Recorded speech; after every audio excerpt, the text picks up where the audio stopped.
आज हम लोग पढ़ने वाले हैं। बेसिकली आज हम लोग स्टार्ट करेंगे अपना नया सेक्शन, नया सब्जेक्ट, बायोलॉजी। मैं आपको केमिस्ट्री पढ़ा चुका हूँ। ठीक है, केमिस्ट्री डन। हम लोग स्टार्ट करेंगे बायोलॉजी। स्टार्टिंग में मैंने आपको बता दिया था कि बायोलॉजी से भी आपको फॉर एग्जांपल सीडीएस अगर मैं बात करूँ तो 10 क्वेश्चन देखने को मिल जाते हैं। एनडीए में भी सेम 10 से 12 के आसपास क्वेश्चन मिलते हैं आपको।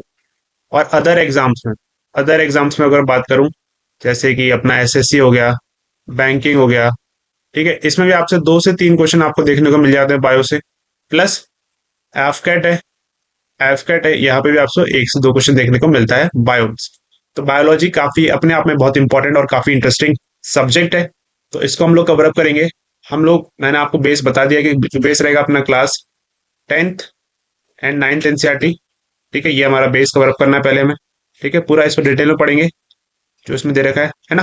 तो हम लोग आज जो चैप्टर स्टार्ट करने वाले हैं, जैसे कि आप लोग देख चुके हो, चैप्टर का नाम है सेल। सेल, ठीक है, पहला चैप्टर हम लोग सेल करेंगे। दूसरा चैप्टर हम लोग करेंगे इसमें टिश्यू। ठीक है, टिश्यू करेंगे दूसरा। थर्ड चैप्टर हम लोग करेंगे life process. Life process. Fourth chapter हम लोग करेंगे रिप्रोडक्शन। रिप्रोडक्शन। नेक्स्ट चैप्टर हम लोग करेंगे control and coordination. Control and coordination. फिर नेक्स्ट चैप्टर हमको करना है इसमें, सिक्स चैप्टर जो हमारा रहेगा वो रहेगा बायोडाइवर्सिटी। बायोडाइवर्सिटी। फिर हमारा सेवन चैप्टर इसमें रहेगा हमारे पास आपका हेरिडिटी। Heredity and evolution. और लास्ट वीडियो रहेगी आपकी वाइटामिन्स एंड डिजीजेस के ऊपर। ठीक है, ये वीडियो रहेगी। ये आपका 8 चैप्टर रहेंगे, मतलब 8 चैप्टर ऐसे हम लोगों को डील करना है। ठीक है, okay. So now see here. See here, ये पहला चैप्टर हमारा cell structure and its function. ये एक बेसिक एग्जांपल मैंने बनाया हुआ डायग्राम जो सेल के ऊपर है।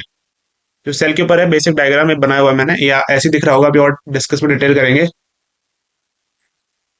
उस पर बारे में पढ़ेंगे। ठीक है, अब आगे बढ़ते हैं हम। सबसे पहला, ये देखो, ये डायग्राम है सबसे पहला सेल के बारे में, कि प्लांट सेल होता है और 2 टाइप के सेल होता है। नहीं, बस अब इसको मत देखो, उसको बाद में दिखा दूंगा। पहले मेरे को आपको कुछ बताना है, कुछ चीजें बतानी है। सबसे पहले एक स्टोरी सुनना कि एक साइंटिस्ट थे हमारे, रॉबर्ट हुक। एक साइंटिस्ट थे हमारे, क्या नाम था उनका? Robert Hooke. इन्होंने डिस्कवर्ड किया था डेड सेल। क्या डिस्कवर किया था इन्होंने? Dead cell. Cork of the tree. Tree के कॉर्क में। ट्री के कॉर्क में। कॉर्क क्या होता है?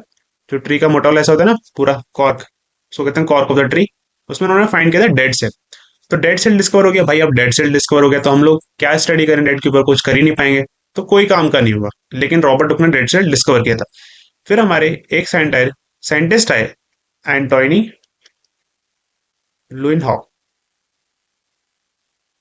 ठीक है, इन्होंने क्या किया था? इन्होंने लिविंग सेल डिस्कवर किया था। लिविंग सेल क्या डिस्कवर किया था? Living cell. और ये जो सेल था, ये इनको कहां से मिला था? Near by pond. Near by pond. ठीक है, यहां से इनको सेल मिला था, लिविंग सेल। ठीक है, फिर एक सेल आ गया हमारे पास। अब सेल आने के बाद एक हमें कुछ एक थ्योरी बनानी पड़ेगी। एक थ्योरी तो बने कुछ सेल के ऊपर। तो एक थ्योरी आई सेल थ्योरी नाम से। Cell theory. Cell theory. ये 2 साइंटिस्ट नदी थी, उनका नाम था शील्डीन, एम शील्डीन, ऐसे नाम था, एंड शॉ, टी शॉ। ठीक है, ये 2 साइंटिस्ट थे। इन्होंने एक थ्योरी दी थी, पहला पॉइंट, कि सेल, क्या बोला था इन्होंने? Cell is the basic, is the basic and structural structural functional unit of life. Structural functional unit of life, इन्होंने ये बोला था। ठीक है, कि सेल सबसे छोटा, basic as well as smallest. Basic और स्मॉलेस्ट भी था, तो स्मॉलेस्ट भी होता है सेल। ठीक है, सबसे छोटा सेल। तो उन्होंने ये बोला। फिर एक सेकंड पॉइंट और आया सेल थ्योरी में, जो दिया था बाय विर्चो साहब ने। हमारे एक विर्चो साइंटिस्ट है, उन्होंने दिया था। इन्होंने क्या बोला था? कि all all the new cell arise from arise from pre-existing cell. Sorry, all the new cell arise from pre-existing cell. इन्होंने ये पॉइंट बोला था कि हर एक नया सेल कहां से आता है, एक प्री एक्सिस्टिंग पुराने वाले सेल से आता है। नॉर्मल सी बात है, ऑब्वियस सी बात है कि पुराने वाले सेल से नया सेल आएगा, रिप्रोडक्शन करेंगे पुराने वाले सेल, देन नए सेल का फॉर्मेशन होगा। तो ये किस में देता, बाय विरचॉफ साहब ने हमारे। ठीक है, अब एक पॉइंट और याद रखना, रॉबर्ट ब्राउन एक साइंटिस्ट थे, क्या नाम था इनका, रॉबर्ट ब्राउन। इन्होंने इन्होंने क्या दिया था, इन्होंने nucleus of the cell discover किया। Nucleus of the cell, nucleus of the cell discovered by Robert Brown. ठीक है, ये इंपॉर्टेंट है।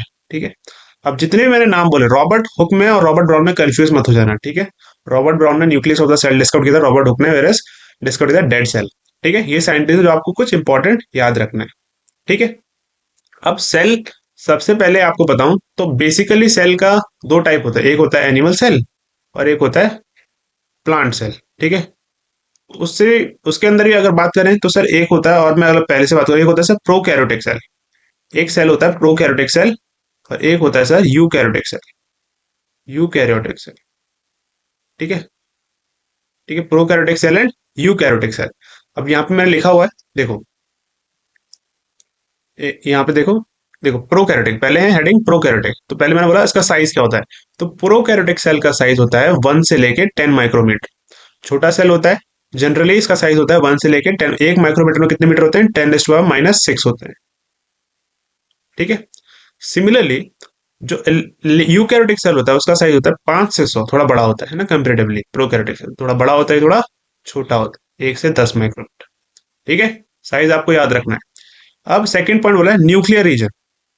न्यूक्लियर रीजन, अगर मैं ये पॉइंट, सेकंड पॉइंट यहां पे लिखता हूं मैं आपके लिए प्रोकैरियोटिक का, न्यूक्लियर रीजन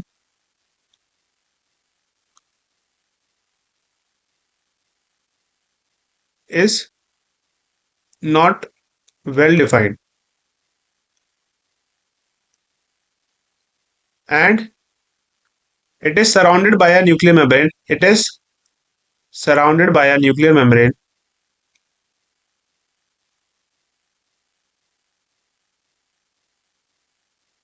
nuclear membrane जिसको कहते हैं known as nucleoid, known as nucleoid, इसको क्या कहा जाता है, न्यूक्लियोइड।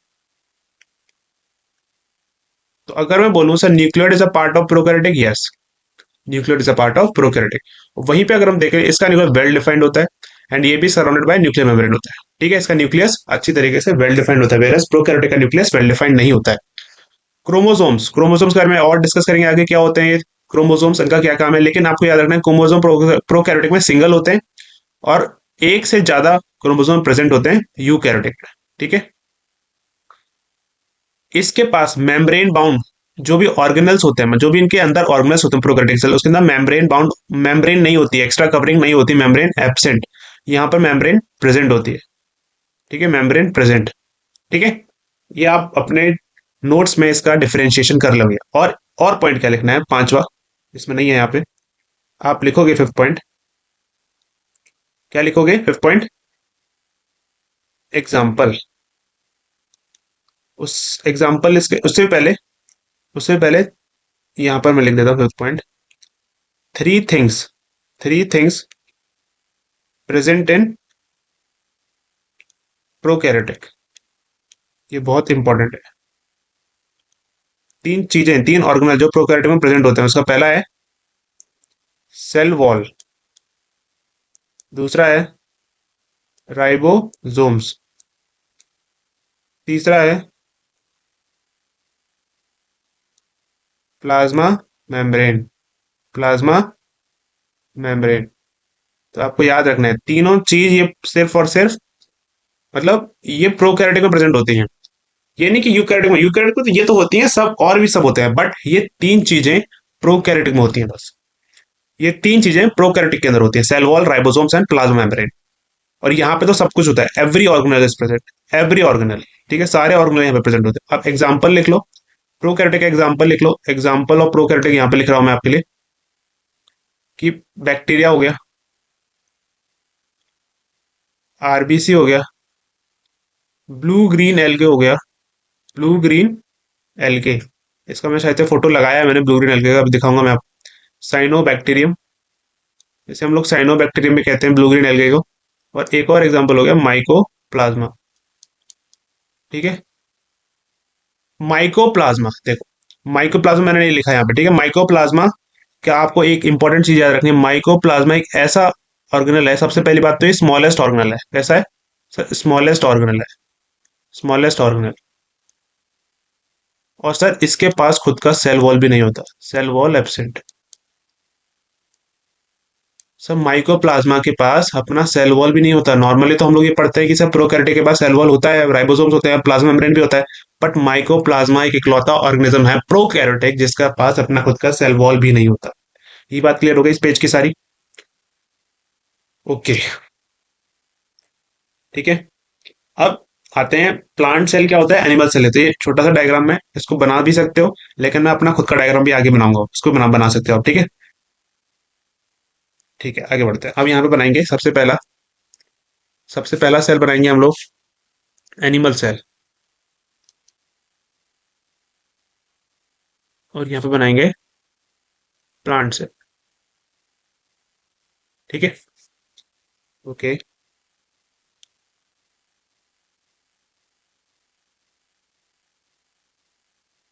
ये बनाया मैं अपना एनिमल सेल। अच्छा है।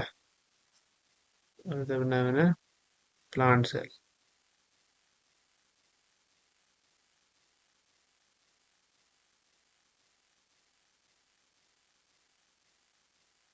ठीक है, अब एक और लेयर बनाई जाएगी इसके ऊपर। ओ शिट, ये क्या हो गया? अरे यार एक सेकंड, हाँ चलो ये बच गया। हाँ ये अच्छा हुआ, ये बच गया ना।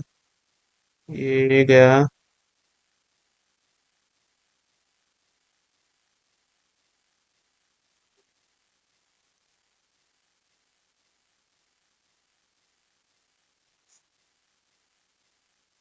ये है आपका प्लांट सेल।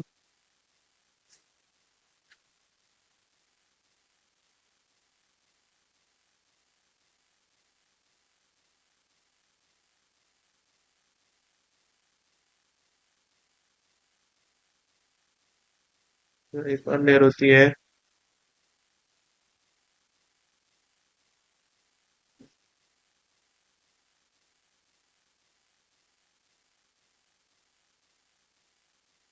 ठीक है, अब इसके अंदर बनाते हैं ऑर्गेनल। ऑर्गेनल अलग कलर से बना देता हूँ।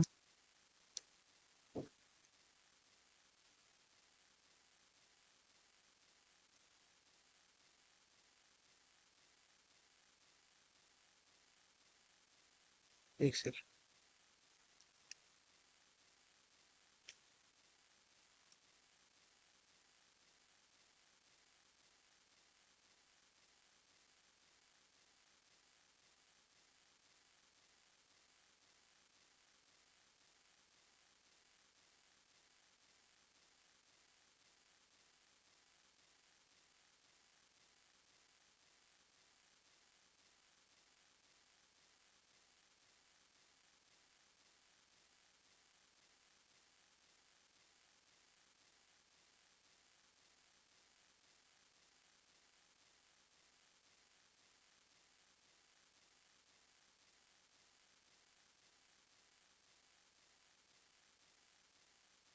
ओके, एक और बनेगा अब यहाँ पर। एक और मतलब अब सेम यहाँ पर बनाता हूँ।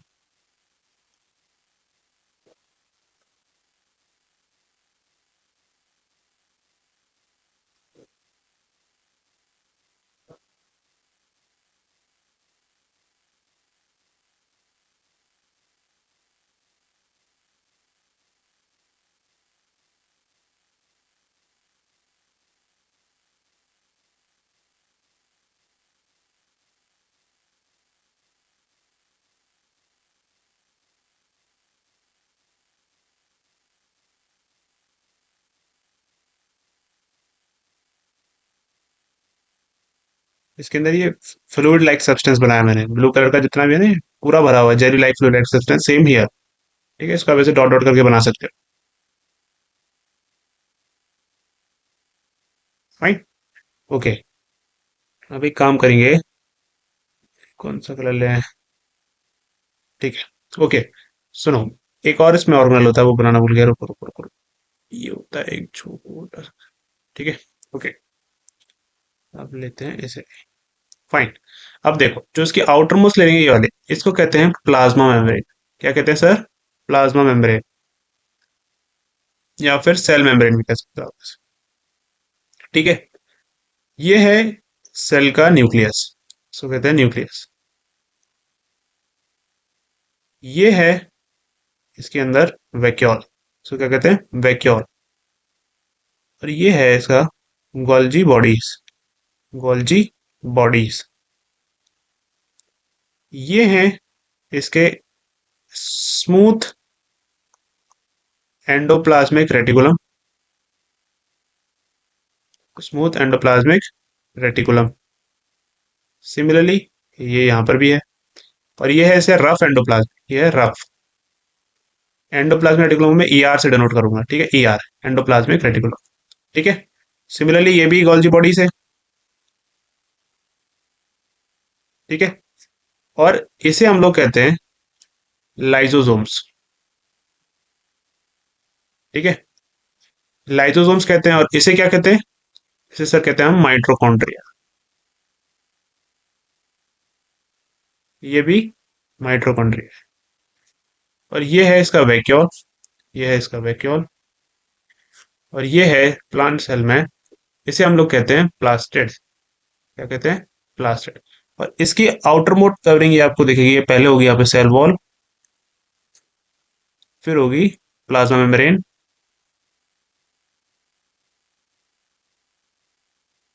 ठीक है, अच्छा एक और रह गया। क्या रह गया सर? इसका न्यूक्लियस कहाँ गया? इसका न्यूक्लियस देखो ये रहा। ठीक है, अब इसके न्यूक्लियस को हमने ये नेमिंग दे दी न्यूक्लियस। ठीक है, और जितना ये जेली लाइक फ्लूइड सब्सटेंस है, इसको हम लोग कहते हैं साइटोप्लाज्म, साइटोप्लाज्म। ठीक है, जेली लाइक फ्लूइड सब्सटेंस। हो गया पूरा लेबलिंग। ओके, आप सुनो, ये सेल को कहते हैं हम लोग, इस सेल का नाम है एनिमल सेल, और इस सेल का नाम है हमारा प्लांट सेल। ठीक है, अब देखो, एनिमल सेल में सबसे पहली कवरिंग है सर प्लाज्मा मेम्ब्रेन की। वहीं पे बात करें सर प्लांट सेल में, सब पहली आउटर मोस्ट लेयर आती है sir cell wall, then comes plasma membrane. ठीक है, और से सेल वॉल सिर्फ और सिर्फ सर प्लांट सेल में प्रेजेंट होती है। वहीं पे सर लाइसोसोम सिर्फ और सिर्फ एनिमल सेल प्रेजेंट होता है। प्लास्टिड सिर्फ प्लांट सेल में होता है।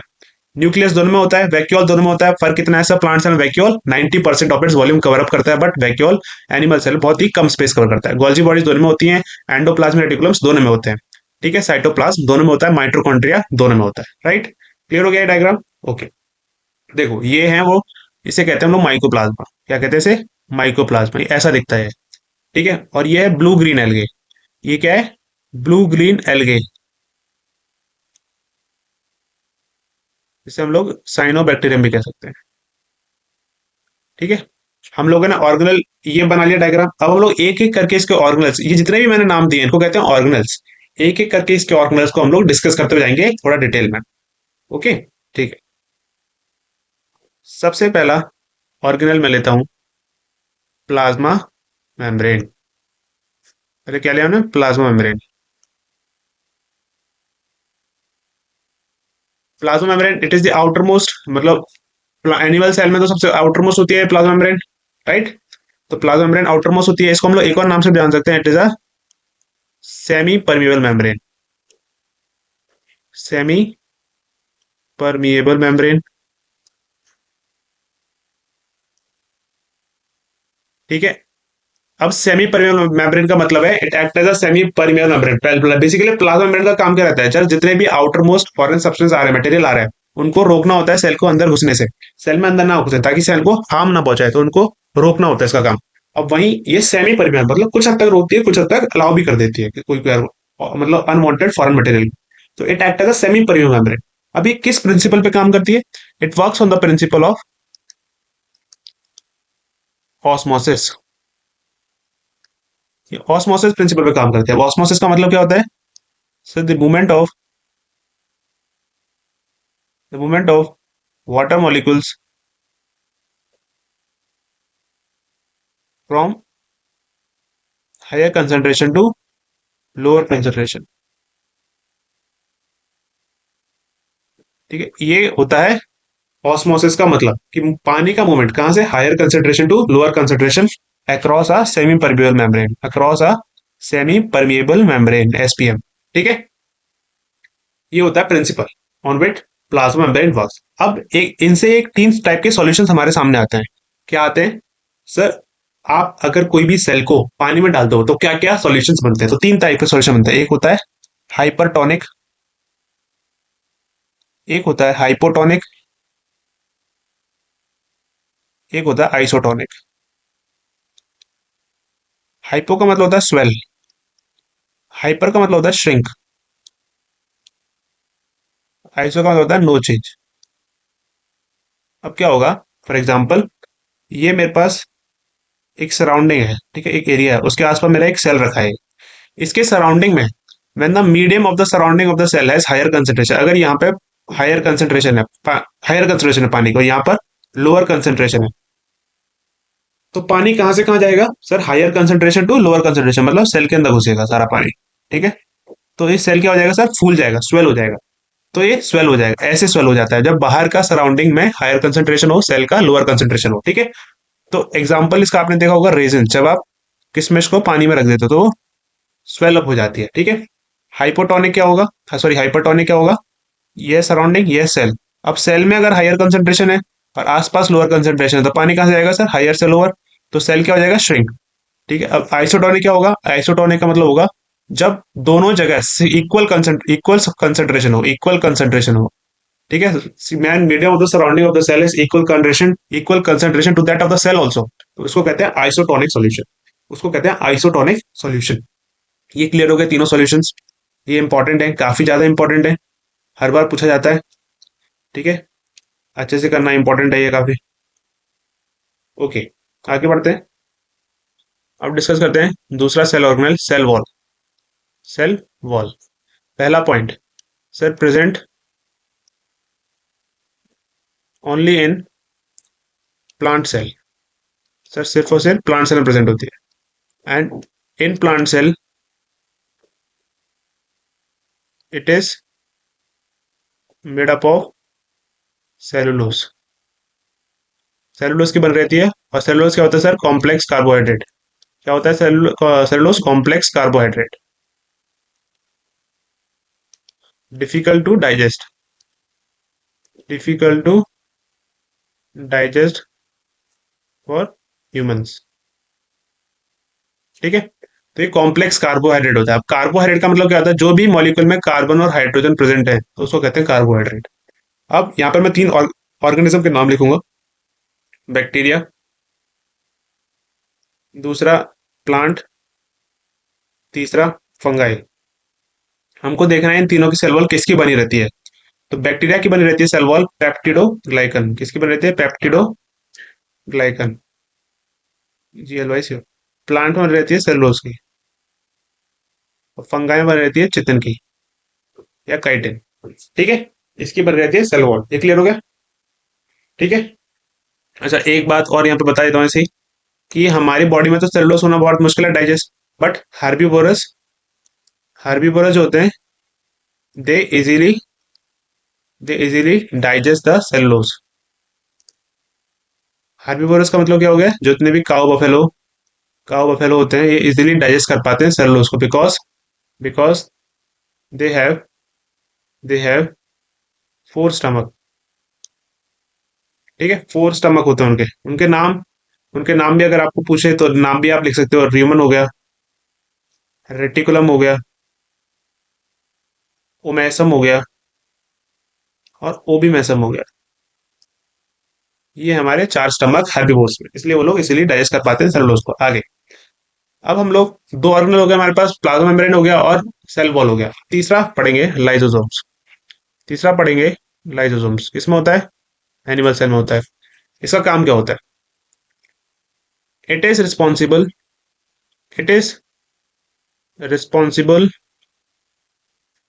For the digestion.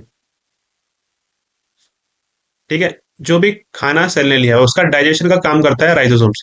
तो उसके लिए क्या करता है, for digestion it produces hydrolytic enzyme. क्या प्रोड्यूस करता है, कौन सा एंजाइम, हाइड्रोलाइटिक एंजाइम। ठीक है, ये नाम इंपॉर्टेंट है, हाइड्रोलाइटिक एंजाइम। कौन सा एंजाइम प्रोड्यूस करता है lysosome, hydrolytic enzymes for digestion. कभी कभी क्या होता है, जब ये hydrolytic enzyme, lysosomes, hydrolytic enzyme क्या करता है, लाइसोसोम ज्यादा प्रोड्यूस करता है, ज्यादा प्रोड्यूस कर लेता है, जिसकी वजह से सेल डिस्ट्रॉय हो जाता है, सेल खत्म हो जाता है। इसीलिए हम लोग इसको कहते हैं suicidal bag of the cell. इसीलिए हम लोग इसको कहते हैं suicidal bag of the cell. और एक और नाम से आता है डिमोलिशन स्क्वाड, डिमोलिशन स्क्वाड। ठीक है, अब आपको ये भी बता दूं मैं, सेल का मरना अच्छी बात होती है। ठीक है, ये अच्छी बात होती है सेल का मरना, तभी तो न्यू सेल का फॉर्मेशन होगा, तभी तो न्यू सेल फॉर्म होंगे, न्यू सेल फॉर्मेशन। ठीक है, इसलिए ये चीज अच्छी है, बुरी बात नहीं है इसमें कोई। ठीक है, ओके। अब हमारा 3 ऑर्गेनल्स खत्म हो गए। अब हमारा चौथा ऑर्गेनल पे बात करते हैं हम लोग। चौथा हमारा ऑर्गेनल है राइबोसोम्स। क्या, राइबोसोम्स। देखो, राइबोसोम्स का मेन फंक्शन है फॉर प्रोटीन सिंथेसिस। क्या काम करता है ये, प्रोटीन सिंथेसिस करता है, मेन फंक्शन प्रोटीन का सिंथेसिस करना, राइबोसोम का मेन काम। ठीक है, उसके बाद हमारे पास राइबोसोम्स दो तरीके के होते हैं, इन प्रोकैरियोटिक में अलग होते हैं और यूकैरियोटिक में अलग होते हैं। प्रोकैरियोटिक में जो राइबोसोम्स होते हैं वो होते हैं, और यूकैरियोटिक में होते हैं, जो प्रोकैरियोटिक में होते हैं वो होते हैं 70S, और यूकैरियोटिक में होते हैं 80S, है ना। और 70S और 80S। अब ये एस क्या मतलब, एस का मतलब होता है Svedberg unit. S stands for Svedberg unit. एक साइंटिस्ट है स्विटबर्ग, उन्होंने इसकी खोज की थी कि प्रोकैरियोटिक में 70S होते हैं और यूकैरियोटिक में 80S होते हैं। उन्होंने अपने नाम की वजह से इनको एस डाल दिया, इसलिए इसका नाम स्विटबर्ग पड़ गया, 70S और 80S राइबोसोम्स। ठीक है, अब 70S का डिवीजन कैसे होता है, इंपॉर्टेंट है। 50S होते हैं और 30S होते हैं, और ये 60S होते हैं और 40S होते हैं। ठीक है, ये आपको दिख रहा होगा, तो 50 और 30 तो 80 हो रहा है, तो लेकिन 70 हो रहा है, तो एक्स्ट्रा आते हैं 10S राइबोसोम्स, अभी फॉर्मेशन होगा उसका। और यहाँ पर भी 100 हो रहा है, 100 यहाँ पे 20 एक्स्ट्रा बनते हैं। ठीक है, आपको ये ऐसे ही याद करना है, आपको ये ऐसे ही याद करना है, इसीलिए थोड़ा ट्रिकी है ये, इसलिए थोड़ा सा ट्रिकी हो जाता है इसे याद करना बस। ठीक है, अच्छे से याद करना है, सुनो। 70 को 80 बनाना है, 50 30, 80 को 100 बनाना है, 60 40 ऐसे बनाना। ठीक है, राइबोसोम्स कंप्लीट हो गए। अच्छा, राइबोसोम कंप्लीट हो गए, एक चीज और बतानी थी, ये आपको दिख रहा है यहाँ पर, rough endoplasmic reticulum. Rough endoplasmic reticulum rough क्यों कहते हैं, क्योंकि सर इसके ऊपर राइबोसोम्स होते हैं, ये दिख रहा है आपको, ये है राइबोसोम्स। इनके ऊपर राइबोसोम्स होते हैं, इसलिए इन्हें रफ कहते हैं। इनको स्मूथ क्यों कहते हैं, उनके पास कुछ होता नहीं है, तो अगर आप इनके ऊपर हाथ लगाओगे तो काफी ज्यादा स्मूथली आप अपने हाथ को मूव कर सकते हो, इसलिए इनको स्मूथ एंडोप्लाज्मिक रेटिकुलम भी कहते हैं। ओके, तो हमारे पास कितने हो गए ऑर्गेनल डिस्कस, हमने 4 कर लिए। अब पांचवा ऑर्गेनल करते हैं हम लोग डिस्कस, उसका नाम है हमारा, पांचवा ऑर्गेनल का नाम है हमारा, एक काम करते हैं, हाँ, एंडोप्लाज्मिक रेटिकुलम। ER ही कर लेते हैं, एंडोप्लाज्मिक रेटिकुलम। अब ये दो तरीके का होता है, लिखवाया था मैंने सर, एक होता है रफ, रफ ER, और एक होता है सर स्मूथ ER, SER। ठीक है, रफ एंडोप्लाज्मिक रेटिकुलम का काम क्या होता है, पहला पॉइंट, अब आप ही बताओ। रफ एंडोप्लाज्मिक रेटिकुलम है, इसका मतलब इसके ऊपर राइबोसोम्स होंगे, तो फंक्शन क्या होगा, इसका फंक्शन क्या बोले थे, protein synthesis, protein synthesis. Obvious सी बात है, राइबोसोम का काम भी क्या होता है, प्रोटीन सिंथेसिस, और रफ के ऊपर राइबोसोम्स होते ही हैं, तो प्रोटीन सिंथेसिस का काम करता है। अब ये क्या करता है sir, manufacturing of lipids, manufacturing of lipids, ये लिपिड्स बनाता है, लिपिड्स हो गए, फैट हो गए, ऑयल हो गए, ये इसका काम होता है, लिपिड्स वगैरह। ठीक है, सेकंड, इट हैज राइबोसोम्स, ये लिखवाने की जरूरत नहीं है, it does not have ribosome, ये भी लिखवाने की जरूरत नहीं है। इसका एक और काम होता है, it also help in producing digestive enzyme of lysosomes. Sir ये क्या बात, मतलब ये बात हो गई यहाँ पर, देखो, ये जो हाइड्रोलाइटिक एंजाइम थे, इट प्रोड्यूसेस, मेरे को गलत वर्ड है क्योंकि ये बोलूंगा इट यूजेस, और it uses this hydrolytic enzymes, whereas produce का कौन काम करता है सर, रफ ईआर प्रोड्यूस करता है हाइड्रोलाइटिक एंजाइम फॉर लाइसोसोम्स। ये इंपॉर्टेंट लाइन है, ये इंपॉर्टेंट है काफी। वहीं पर second point, it helps in it helps in detoxification detoxification of drugs in the liver of vertebrates. ठीक है, ये इसका काम है। अब देखो क्या काम है, लिवर का डिटॉक्सिफिकेशन, साफ सफाई करना। किसका करना, लिवर का डिटॉक्सिफिकेशन ऑफ लिवर। किस ऑर्गन में, वर्टिब्रेट्स में, वर्टिब्रेट्स में काम करता है। वर्टिब्रेट जैसे हम लोग हो गए, मैमल्स हो गए, ये सारे वर्टिब्रेट्स में आते हैं। तो इनका detoxification of drugs in the कौन सा ऑर्गन, लिवर। ठीक है। अब सिक्स है हमारे पास, हेडिंग डालो सिक्स ऑर्गेनल की, माइट्रोकॉन्ड्रिया। क्या नाम है, माइट्रोकॉन्ड्रिया। माइट्रोकॉन्ड्रिया माइट्रोकॉन्ड्रिया देखो, माइट्रोकॉन्ड्रिया में बड़ा ही इजीली हो जाएगा, ये आराम से हो जाएगा आपसे। ये देखो माइट्रोकॉन्ड्रिया को क्या काम है सर, क्या काम है माइट्रोकॉन्ड्रिया का sir, it is also known as power house of the cell. Power house of the cell, ये सबको पता होगा, एनर्जी बनाता है। Second point, active site of respiration. Active site of respiration, तो रेस्पिरेशन माइट्रोकॉन्ड्रियल सेल में होती है। ठीक है, ये इंपॉर्टेंट लाइन है, ये तो सबको पता रहता है, ये सबको नहीं पता रहता है। एक्टिव साइट ऑफ रेस्पिरेशन कहाँ पर होती है सर, माइट्रोकॉन्ड्रिया में होती है। एक्टिव साइट ऑफ रेस्पिरेशन कहा जाता है सर। रेस्पिरेशन, रेस्पिरेशन में देखो क्या होती है रिएक्शन। आपके पास ग्लूकोज है, ग्लूकोज में ऑक्सीजन डाल दो, ऑक्सीजन के साथ रिएक्ट करके क्या बनेगा सर, CO2 प्लस थोड़ा पानी प्लस 38 अमाउंट ऑफ एटीपी। कितना, 38। तो ये होती है रेस्पिरेशन रिएक्शन। और ये एनर्जी है, एटीपी के फॉर्म में रिलीज होती है। एटीपी की फुल फॉर्म क्या होती है, एटीपी की, एटीपी होती है सर एडिनोसिन ट्राई फॉस्फेट। ये होते हैं सर एटीपी की फुल फॉर्म, ये एनर्जी होती है जो कि रिलीज हो रही है। तो मैं क्या बोलूंगा सर, रेस्पिरेशन जो है एक्सोथर्मिक है कि एंडोथर्मिक है सर, रेस्पिरेशन एक्सोथर्मिक है, बिकॉज एनर्जी रिलीज हो रही है, एक्सोथर्मिक रिएक्शन है, बिकॉज एनर्जी रिलीज हो रही है। एनर्जी कहाँ है सर, ये एनर्जी रिलीज हो रही है। ठीक है, क्लियर हो गया, माइट्रोकॉन्ड्रिया का काम क्लियर हो गया अच्छे से। ओके, आगे बढ़ते हैं हम लोग। अब आगे बढ़ते हैं हम लोग, तो हम लोग पास, हमारे पास अभी कितने ऑर्गेनल हो गए, छह ऑर्गेनल हमारे कंप्लीट हो चुके हैं। ठीक है, छह ऑर्गेनल हमारे कंप्लीट हो चुके हैं। अब हमारा सातवां ऑर्गेनल है, हेडिंग डालो गोल्गी बॉडीज। गोल्जी बॉडीज यहाँ पे पहला पॉइंट, इट इज, अच्छा एक बात और बतानी थी माइट्रोकॉन्ड्रिया में। देखो माइट्रोकॉन्ड्रिया की ना एक इनर मेम्ब्रेन भी होती है और एक आउटर मेम्ब्रेन होती है, दो मेम्ब्रेन होती है। आउटर मेम्ब्रेन होती है वो थोड़ी पोरस होती है, पोरस। और इनर मेम्ब्रेन में होते हैं फोल्ड्स, फोल्ड्स होते हैं, जिनकी वजह से इसके पास सरफेस एरिया मैक्सिमम होता है, सरफेस एरिया इसका मैक्सिमम होता है। और उस फोल्ड्स की वजह से ही एटीपी सिंथेसिस होता है। तो अगर बोलो एटीपी सिंथेसिस किस मेम्ब्रेन में हुआ, इनर में या आउटर में, तो ऑलवेज रिमेंबर एटीपी सिंथेसिस हमेशा इनर मेम्ब्रेन में होगा, इसके अंदर होता है एटीपी सिंथेसिस, इनर मेम्ब्रेन में, फोल्ड्स की वजह से एटीपी सिंथेसिस। ठीक है, ओके, वो कंप्लीट हो गया है ना। अब it is approximately parallel structures known as systems. ये आपको अप्रोक्सीमेटली पैरेलल मिलेंगे, मतलब ये ऐसे मिलेंगे एक के ऊपर एक, अप्रोक्सीमेटली पैरेलल, पैरेलल होते हैं अप्रोक्सीमेटली पैरेलल, ऐसे अप्रोक्सीमेटली पैरेलल स्ट्रक्चर्स। फाइन। और इनको स्टैक्स भी कहते हैं, इनको सिस्टम्स को स्टैक्स भी कहते हैं, ये स्टैक्स होते हैं। ठीक है, second, it helps in modification and packaging of products, packaging of products, खाने को मॉडिफाई करना, पैकेज करना खाने को, फूड वगैरह को। ठीक है, उसका काम होता है इसका। ठीक है, और एक और इंपॉर्टेंट काम है, इनका काम होता है formation of lysosome, formation of lysosomes. Lysosome का भी फॉर्मेशन हमारे गोल्गी एपेटाइट्स करते हैं, लाइसोसोम का फॉर्मेशन करते हैं। गोल्गी एपेटाइट्स क्या करते हैं, लाइसोसोम्स का फॉर्मेशन करते हैं। तो इंपॉर्टेंट हो गया कि नहीं हो गया, बिल्कुल हो गया। नेक्स्ट लिखो, आठवां ऑर्गेनल है हमारे पास, plastid, present only in plant cell, ठीक है।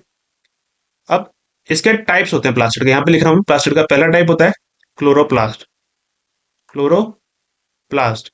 अब क्लोरोप्लास्ट का काम होता है provide green colour pigment. It is responsible for